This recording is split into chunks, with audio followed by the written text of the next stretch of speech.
The game is fun. The game is a battle. If it's not fun, why bother?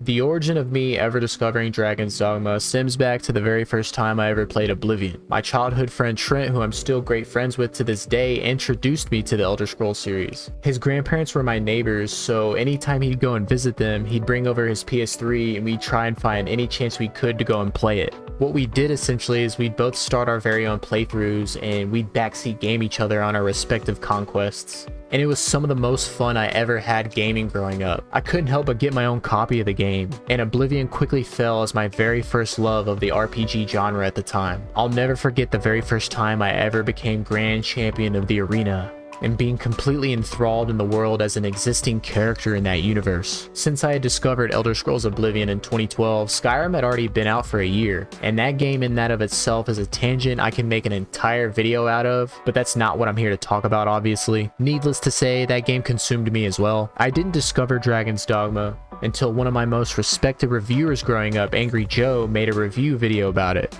And in the introduction of the video, he had described the game as being a culmination of all the games I had loved growing up. So picture this. You take The Elder Scrolls, Shadow of Colossus, Monster Hunter, Devil May Cry, and even a bit of Dark Souls, put it in a pot and mix it all together, and you're gonna get a brand new RPG. And guess what you're gonna get? You're gonna get Dragon's Dogma. That's right. Dragon's Dogma. At that moment, I was already sold. I didn't even finish the video. I got a sneak peek into the game's combat mechanics and knew from the get-go that I had to get that fucking game. My sister, who was my parental guardian growing up, got me a copy of the game, and I'll never forget sliding that bad boy in and being in absolute awe.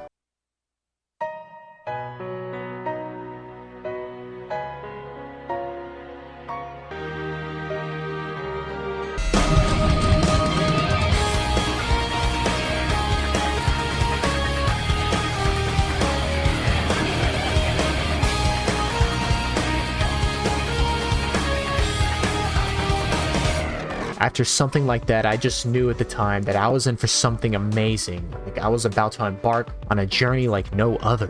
Having the game though, I remember being so intimidated because one of the games that Joe had mentioned it resembled was Dark Souls. Keep in mind, I was 12 years old. 16-year-old me had beaten Dark Souls 3, but we're talking about 12-year-old me here. I love a challenging game, and I always usually set a game at its hardest difficulty, but for some reason Dark Souls at 12 years old had me shivering my fucking timbers. Nonetheless, I built up courage and trudged through anyways. Starting the game up, I remember being met with the words, "In another place, in another life, another child of man blazes your path." And the game opens up in this dark and ominous cave. I wandered up the trail alongside my companion and was woefully introduced to Grigori. That shit had 12-year-old me quaking in his fucking boots, bro. I was out of there. I had gotten introduced to my pawns, and I really couldn't care less, to be honest, because the game throws its whole ass right on top of your forehead. All I knew is that these goblins were gobbling on my nuts, and the oddly revealing birds wanted to take me for a ride for some fucking reason. What I quickly found out, though, as the game was throwing its entire arsenal at me,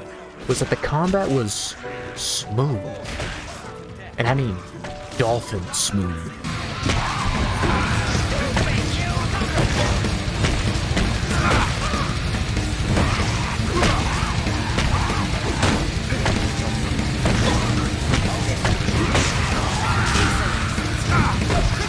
Within any given attack or animation I prompted, I was not limited in the slightest. The game gave me full control over my character at all times, and I absolutely fell in love. And as I slashed my way through the intro, the game hits me with yet another terrifying ass creature. I mean, the game was quickly giving me nightmare fuel. I fought my way valiantly through until I was inevitably met with my very first beast. Let me just say, Capcom does such a phenomenal job at introducing you to what you're going to be set up for. Here is Big Monster.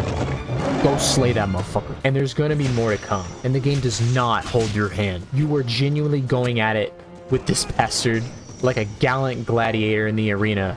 and it had felt like that time I was in the dome in Oblivion. Except this time around, the only eyes on me in this game were ones full of hunger and malice. As me and my party fought this monster with rigorous attrition, my very first chimera was slain. My palms on my PS3 controller were clammy as hell, and my heart was pounding through my fucking ears. The game had hooked and synced my ass into its world like no game before it ever has. Previous games before it suffice enough as they were, but this game was something else entirely. I knew it from the get-go that this was something special, and I really wasn't ready in the slightest, and yet I did not care. I pushed forward. The game shortly after felling the beast, it cryptically speaks to you, the player, reminds me of someone, and then shows the actual beast, Grigori, once again. And I remember 12-year-old me thinking at the time, like, hey yo, wait a fucking minute.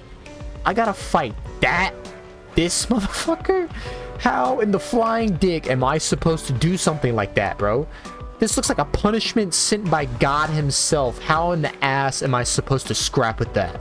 As I watched him fly towards an ominous landscape, the game then prompts me with its character creation. The basics of its sliders are, you guessed it, basic, but what Capcom managed to do this time around was really something special. Your weight/height actually affected your performance as the player quite drastically. The smaller/shorter your character was, the nimbler you were going to be, whereas the taller/chunkier you were, the more stature and hyper armor your character was going to sustain, as well as the carry weight of your inventory. This to me was such a cool mechanic, and it's something that most games never even dare to implement, and I absolutely loved it. My first character was nothing special, middle of the pack, basic character, how I've always done it in most single players, and the game does this. Other than Lost Planet, no game sets up a boss fight quite like Dragon's Dogma. I mean, look at this bastard. His one palm can crush an entire 7-Eleven, let alone you. Bastard starts ominously speaking again, this time around Latin, question mark.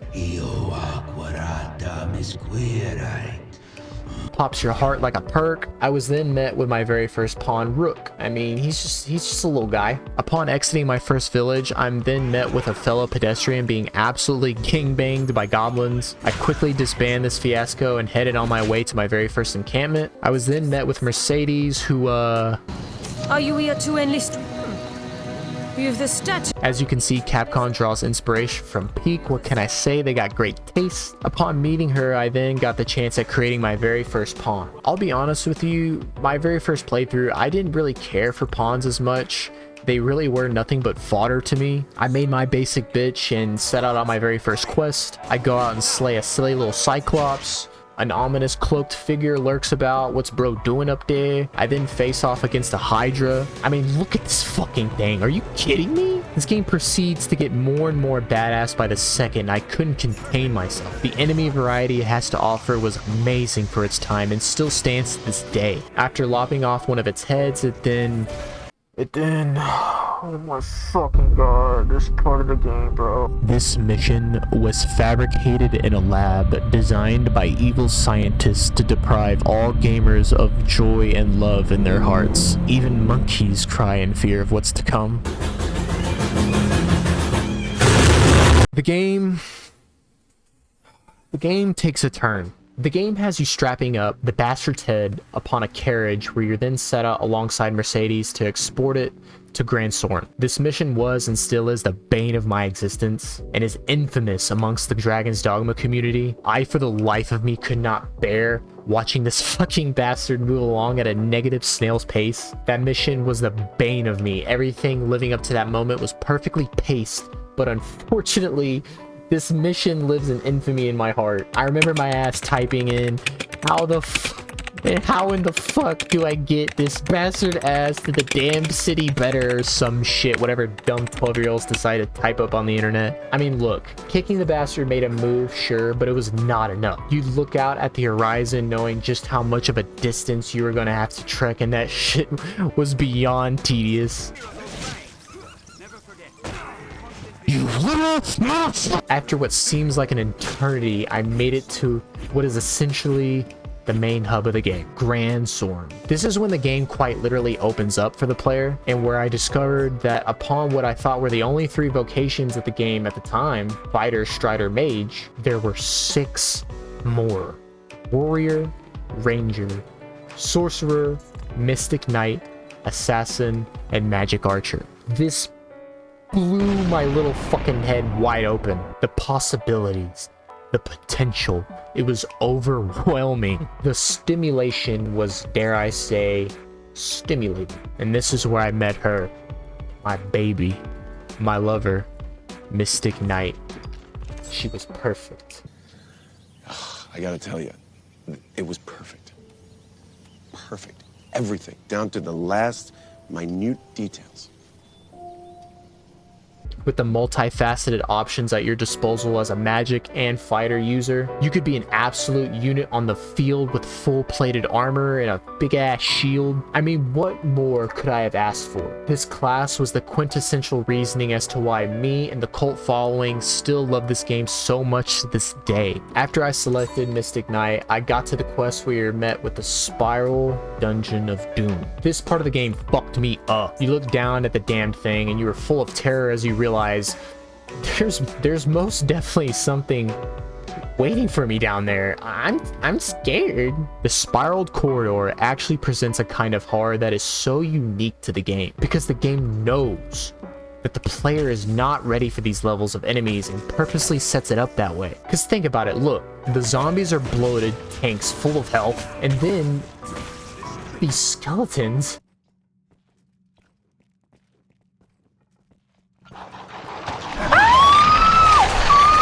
absolutely scared the piss out of me, by the way. It forces your ass to quickly get out of there because they just respawn over and over. You pull a lever and then, Jesus fucking Christ, this game does not let you rest whatsoever. A 12-year-old should not be undergoing the stress levels of a middle-aged CEO, but there I was, sweating tears within my heart. After making it all the way down to the bottom, these bastard-ass things decide to pop up, and they do not stop coming. I quickly realized, shit, I'm gonna have to get out of here, and that's exactly what the game was designed for you to do as the player. I remember as I was making my way out of this damned hellhole, I was like, damn bro, just how crazy is this game going to be?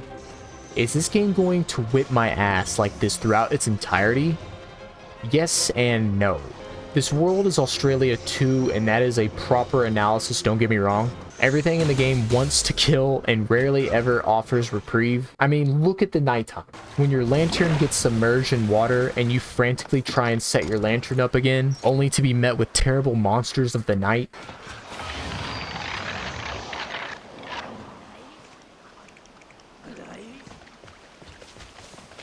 The night is dark and full of terrors.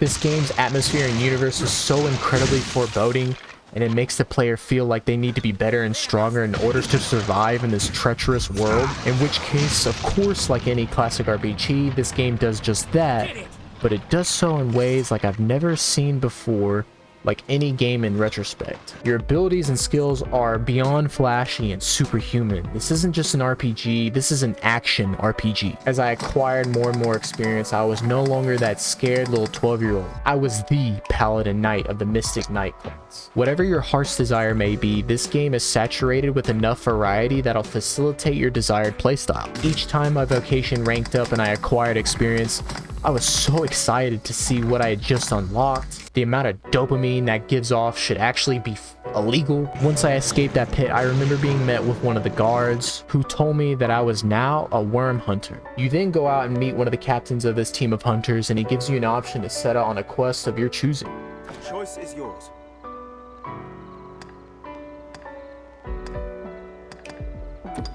At this point of the game, I went absolutely sicko mode. I remember looking up the best optimal ways of leveling up vocations.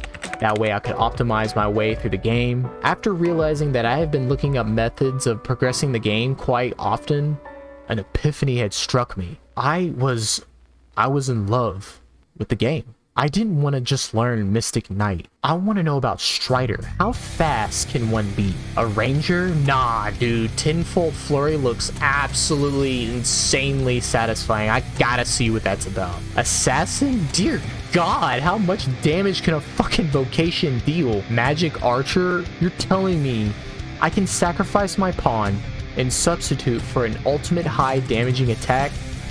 That is the coolest shit I have ever heard in my entire life. Sorcerer, I command the fucking weather. Are you shitting my dick?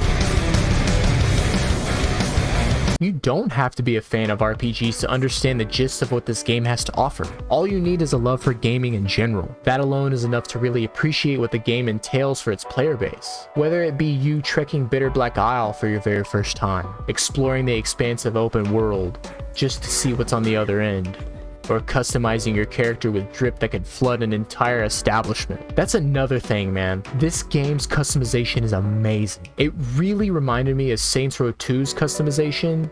Don't get me wrong, not nearly as extensive, but just as nuanced. You have undergarments beneath certain pauldrons for crying out loud, and that's fucking amazing. Also, you have the option of leveling up your favorite gear to Dragonforged levels of strength. That way you can rock your favorite loadout with no problems. The freedom the game offers to you after you completed the goddamned carriage mission is amazing. Most quests are filled with bombastic action-packed sequences that rival blockbuster movies. The mission where you're tracking the Griffin, who's been beefing with Grand Soren, and you set out bait to lure him in. As you wait patiently for him to swoop down, and you and your squad then ambush the bastard with everything you have, only for him to fly out and to escape off into his little bitch hut. The quest then sets you out on a journey in that of itself to go slay that bastard once and for all. You fight flying bird ladies once again, look out on the horizon just to see how far you've come, fight a giant glowing rock man. That is to have sharks with frickin' laser beams attached to their heads. Now, evidently, my cycloptic colleague informs me that that can't be done. Once you get to its little bitch hut, you then discover that it's a whole ass encampment full of naughty shit. You blast your way with intensity to get to that flying little piece of ass. You blast your way with intensity, you fucking goober! You absolute little... And he awaits for you and your squadron, and he's fucking pissed. You trail your way to the middle of the dome and finally slay the feathered fuck once and for all. Oh my god, just talking about this section of the game just has me gushing in my pants. That is just the tip of the iceberg in terms of what you'll be doing in this game. Every single moment of this game is main story. There is no filler episodes except for the carriage mission. That's Arlong's arc in One Piece. The moment I decided to click on Angry Joe's video was a genuine canon moment for me that I will forever have immense gratitude for, especially when it comes to my favorite parts of the game, Bitterblack Isle DLC. That part of the game was a must for me. After I had defeated Grigori for the very first time in that insanely intense final battle, and got access to that deep-ass crater of demons and ghouls and goblins and monsters, I found tons of awesome gear and items that I just couldn't get enough of. I went back to research headquarters once again and asked the experts all the best gear in Dragon's Dogma, and stumbled upon Dark Arisen DLC in the game. After gaslighting my family into getting the game for me a second time, I sent my sweet little tight ass down into its depths. The monsters were crazy to say the least. I mean, death? You go into the catacombs and see that bright ass lantern shine down its corridors, and you tell me you didn't immediately shite yourself. This DLC was what all DLCs should live up to. It was incredible. The game really does hunker down into its horror-esque elements, and very deeply this time around, and manifests an atmosphere that would have you reaching for an officer's gun. You need to be medicated. You are not okay. Each time you defeat a certain adversary, you're brought back to the original starting route, where you then set out to go adventure upon a newly discovered path. The difficulty of this dungeon crawler is most definitely late game recommended, unless you decide to throw blast your way to that sweet loot and XP. The variety of enemies and levels Bitterblack Isle contains is nothing short of astounding. Whether it be flaming lizard man, a giant skeleton, a demonic doggy, an evil turkey with that rank ass breath, an undead dragon, dear Christ, each time that bastard shows up to this day, that shit makes my butthole pucker. Seems the stench of death has lurked. This cornucopia of madness leads you down into its depths with masterclass levels of execution. Capcom really did outdo themselves with this DLC installment. It really was a giant love letter to Dragon's Dogma fans. Once you do defeat Daemon, you soon realize that you have the option to run it back as many times as you desire to go back and find what you may have missed the first time around. Dragon's Dogma Dark Arisen will forever be a huge part of my life, and dare I say, my most beloved and my favorite game of all time. Gamers today will have their seasonal weeks of playing Minecraft, whereas I, a couple of times a year, go through my own special and unique playthrough of this beautiful piece of art and never get tired of it due to its infinite replayability. Dragon's Dogma 2 really has a grip on me, if you haven't noticed. Each time I get new information about this upcoming sequel, I quite literally have to refrain myself from projectile vomiting all over my fucking monitor due to excitement. I haven't been this excited about something to this degree before. Maybe Cyberpunk, it had me on that level, but we all know where the hell that ended up. At least we got edge runners though, that's the silver lining. I really hope you enjoyed this video. Subscribe if you want to see more of my bitch ass. And if you haven't played this game yet, get your raggedy ass up right now and buy it. It's $4.79 on Steam right now. Go on, buy it. Bye now.